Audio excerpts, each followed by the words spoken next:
எந்த ஒரு வெளிநாட்டு அமெரிக்காவால் தம்பதிகளுக்கு குழந்தை பிறந்தாலும் அந்த குழந்தை அமெரிக்கன் சிட்டிசன் கிடையாது. திடீர்னு அமெரிக்கால நிறைய பிரெக்னன்ட் உமன் சர்ஜரி பண்ணிட்டு குழந்தைய வெளியெடுக்கிறதுக்கு அவசரம் காட்டிக்கிட்டு வர்றாங்க. ஏன்? யூஎஸ்ல 2024 நவம்பர் 5 அன்னைக்கு நடந்து முடிஞ்ச அமெரிக்கன் பிரசிடென்ட் எலெக்ஷன்ல டொனால்ட் ட்ரம்ப் திரும்ப வின் பண்ணிருக்காரு. ஜனவரி 20, 2025 அன்னைக்கு அவர் அமெரிக்காவோட பிரசிடென்டா பதவியேற்க இருக்காரு. இதுக்கு நடுவுல சில அறிவிப்புகளை வெளியிட்டு அது நிறைய சர்ச்சைகளை உண்டாக்கி அதுல ஒண்ணுதான் பிரைட் ரைட் சிட்டிசன்ஷிப் அரசியல் பிரிவை ரிமூவ் பண்றது. வெளிநாட்டுல இருந்து நிறைய பேர் யூஎஸ்ல வாழ்ந்துகிட்டு இருக்காங்க. அவங்க கிரீன் கார்ட்லயோ இல்ல விசாலயோ அவங்க லைஃப ரன் பண்ணிட்டு இருப்பாங்க. சில பேர் ப்ராப்பரான டாக்குமெண்ட் கூட இல்லாம இருப்பாங்க. இப்படி யாரா இருந்தாலும் அவங்களுக்கு குழந்தை பிறந்தா அந்த குழந்தை அமெரிக்காவோட சிட்டிசனா தான் பிறக்கும். எதுவுமே பண்ண வேணாம், எந்த ஒரு ப்ராசஸுமே பண்ண வேணாம், ஆட்டோமேட்டிக்கா அந்த குழந்தை அமெரிக்காவோட சிட்டிசன் தான். இதுதான் பிரைட் ரைட் சிட்டிசன்ஷிப். இப்ப இந்த ஒரு அரசியல் பிரிவை தான் டொனால்ட் ட்ரம்ப் பதவியேற்றதுக்கு அப்புறம் ரிமூவ் பண்ண போறாரு. ஆனா அதுக்கு இன்னும் ஒரு மாசம் இருக்கு. அந்த ஒரு மாசம் வரைக்கும் இந்த அரசியல் பிரிவு நடைமுறையில தான் இருக்கும். சோ அதுக்காக தான் பிரெக்னன்ட் உமன்ஸ் எல்லாருமே சீக்கிரமா போய் சர்ஜரி பண்ணி குழந்தைய வெளியெடுத்துக்கணும் அப்படிங்கறதுல அவசரம் காட்டுறாங்க. ஆனா நம்ம ஊர் மாதிரி நல்ல நேரம் பார்த்துட்டு வாங்க போய் குழந்தைய வெளியே எடுப்போம் அப்படின்னு சொல்லிட்டு அங்க போய் பண்ண முடியாது. அங்க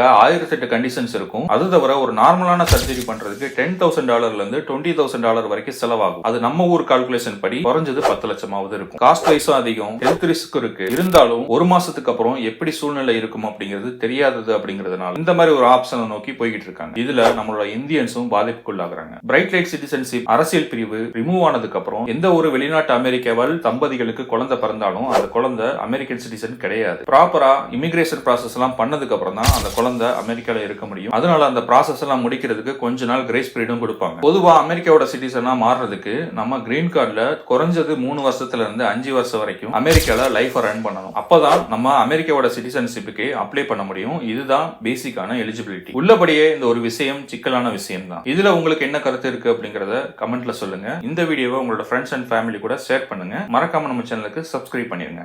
Thank you.